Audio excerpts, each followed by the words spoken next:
Aquí hemos platicado del tema, estuvo aquí en esta vez hace poco Alejandro Encinas y Beatriz Pajés, y hoy nos acompañan aquí en el estudio de la Agenda Pública la senadora Dolores Padierna. Ella es la coordinadora del grupo parlamentario del PRD en la Asamblea Constituyente, y Luis Carlos Ugalde, director general de Integralia Consultores.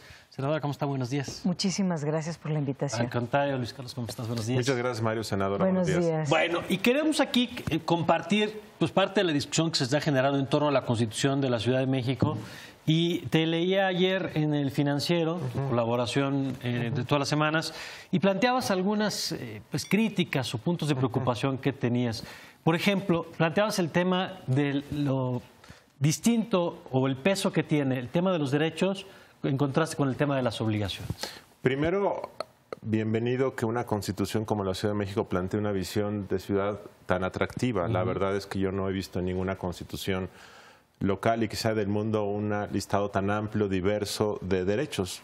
Esto no está a discusión. Me parece que tener derechos a todos los temas que se enlistan y de forma tan específica podría ser bienvenido. Mi preocupación es que son exigibles desde el punto de vista jurídico, que se establece que quien no sienta satisfecho su derecho, que puede ser desde el derecho a una renta digna, y renta digna, pues es aquella renta, para decir claro, es tener un ingreso mínimo.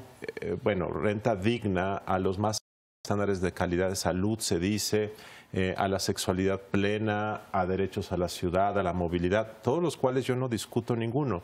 El problema es que la Ciudad de México, como acaba de dejar claro el jefe de gobierno, tiene recursos limitados. El problema es que las administraciones delegacionales que ahora son alcaldías, el gobierno central tiene muchas limitaciones, como todos los gobiernos en México las tienen, y que entonces esta Constitución, al establecer tantos derechos, hacerlos exigibles jurídicamente, mediante el cual un juez en 10 días te puede dar la razón y exigir al gobierno respectivo que te cumpla, puede llevarlo a la bancarrota presupuestaria porque no hay dinero que alcance, a la frustración, o aquí yo comento a una constitución elitista porque quienes van a tener acceso al litigio estratégico para hacer que se cumplan unos pocos. Entonces, más que una crítica a los derechos, es que veo que hay un desbalance y esa es la preocupación que planteo. Senadora.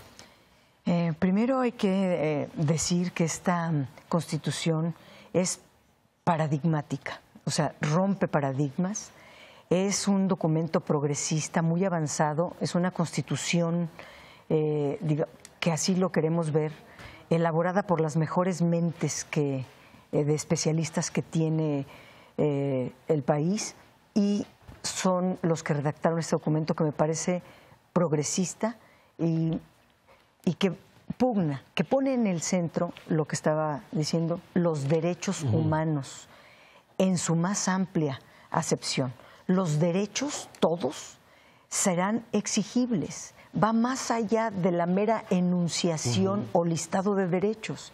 Y quiero decir, ¿de qué sirven algunos derechos que tenemos consagrados en la Constitución, que qué bueno que los tengamos consagrados en la Constitución Política de los Estados Unidos Mexicanos, si no son exigibles?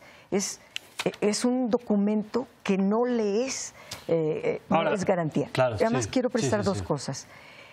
Son exigibles a través de un procedimiento donde existirá una Defensoría del Pueblo.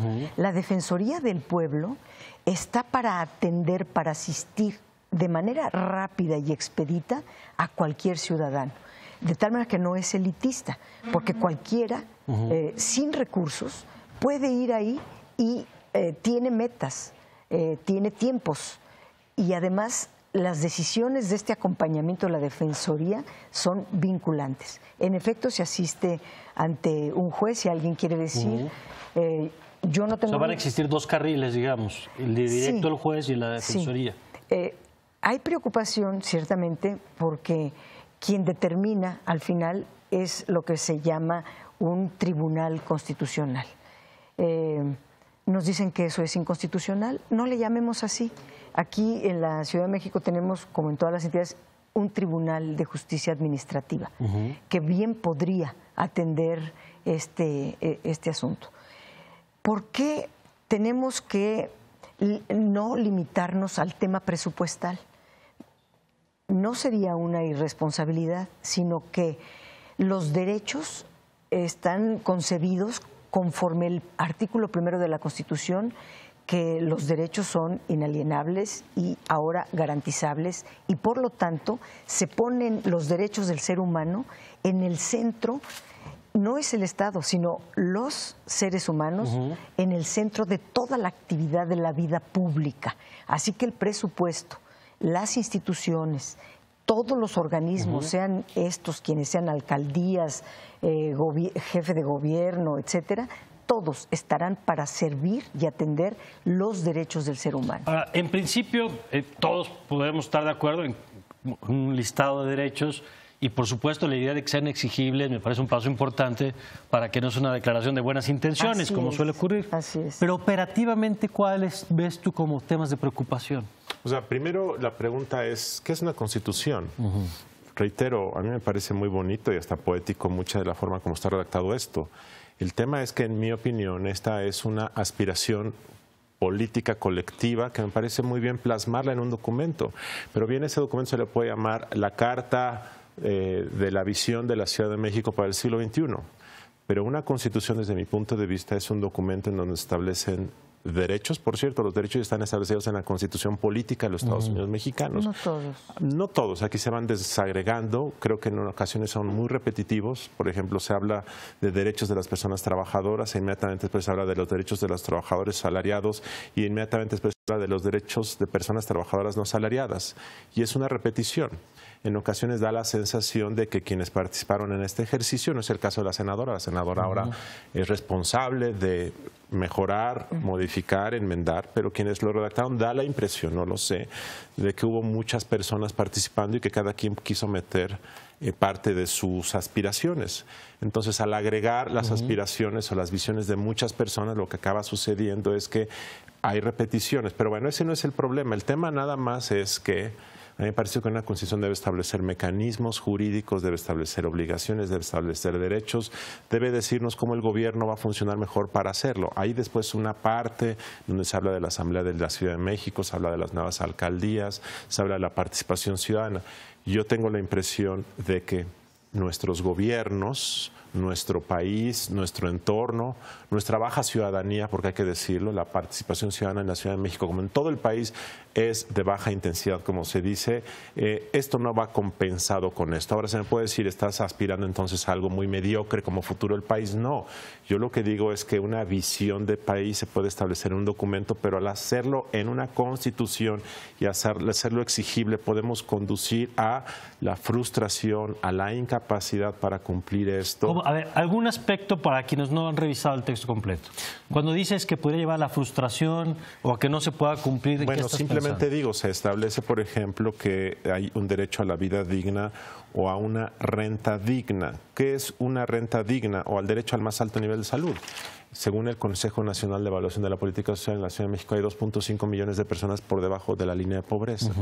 Estas personas claramente no tienen derecho a una renta digna. ¿Ahí qué pasa, por ejemplo, senadora? Lo primero que tenemos que hacer es despegarnos del modelo neoliberal, porque esta Constitución es posneoliberal. Nada que ver con estos esquemas donde lo que cuenta es el capital, otras cosas. Aquí lo que cuenta son las personas, todas, y sus derechos. Entre otros, el tener derecho a una renta básica, una renta mínima que le permita vivir a la persona. A todos los habitantes de la ciudad.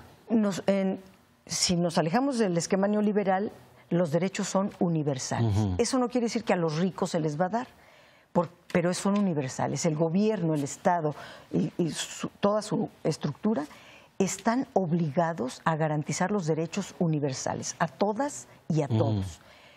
Los ricos, las clases altas pueden renunciar a ellos, pero está el derecho dado. Ahora, ¿con qué se va a pagar? ¿Con qué se va a financiar?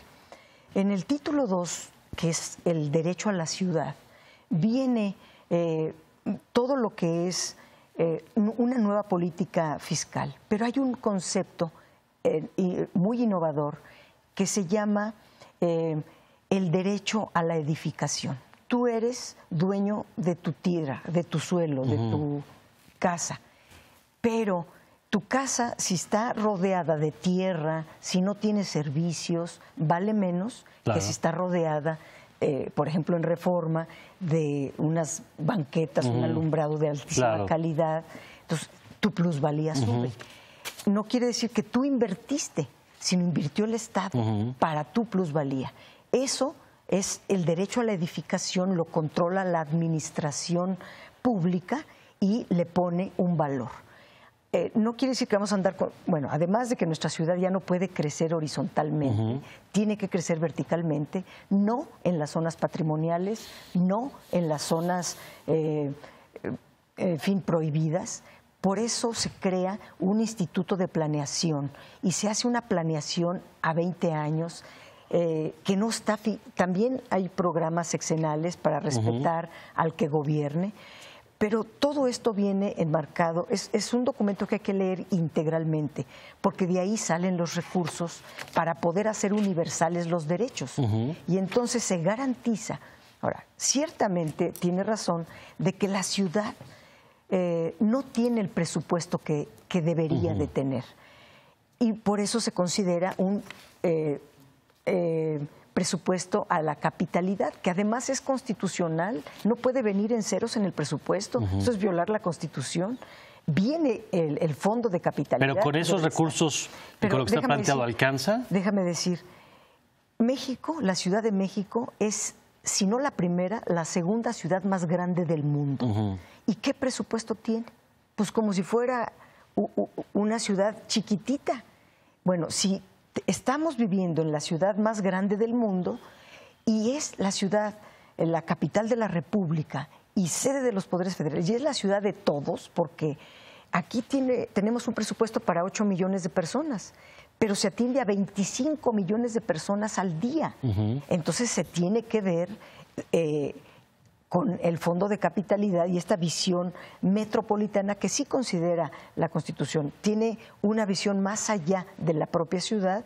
En el decreto constitucional se obliga al Congreso de la Unión a legislar con base en la Constitución, en visualizar los problemas regionales de toda una megalópolis, además con un concepto diferente, no de coordinación, porque es lo que hemos tenido y ha fallado, sino de corresponsabilidad y de cooperación. Todo mundo va a cooperar para que la región, que tiene los mismos problemas o similares, se comprometa a todo. Y también esta Constitución tiene obligaciones para la ciudadanía. En toda la parte de democracia directa, en efecto se le da poder a la ciudadanía para que decida, tome decisiones presupuestales, de política pública, de supervisión, de control del presupuesto, pero también se le dan obligaciones. O sea, el ciudadano se obliga a preservar, por ejemplo, la infraestructura, al cuidado de los animales que son parte a veces de nuestra familia, y también al cuidado de no tirar basura, en fin, una serie de elementos que me parece un documento superior. Hay que verlo en una ciudad progresista, gobernada por las izquierdas, está contenido así, de acuerdo a las características de la sociedad capitalina, no en base a otras entidades de la República, sino a la sociedad capitalina. Pues yo creo que este es un debate que tenemos que seguir, Luis Carlos. Yo quiero añadir algo, Mario.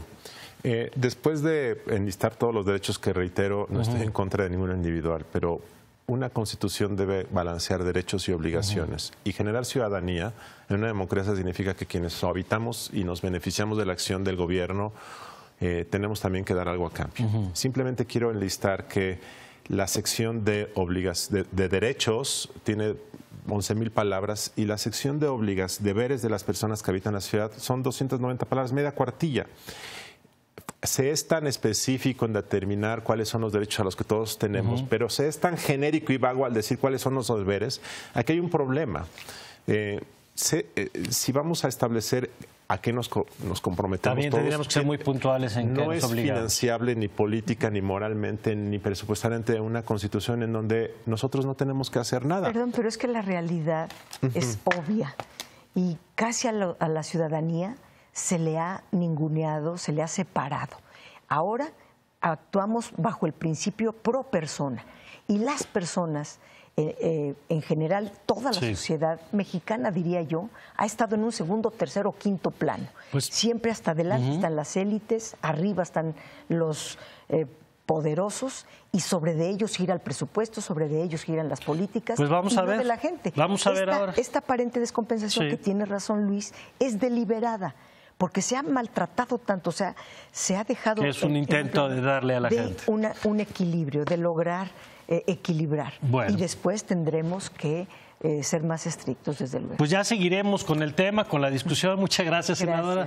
Gracias, Luis Carlos. Gracias, Mario. Sé que hay preguntas, el tema merece, por supuesto, más tiempo y lo seguiremos haciendo conforme avance el proceso legislativo.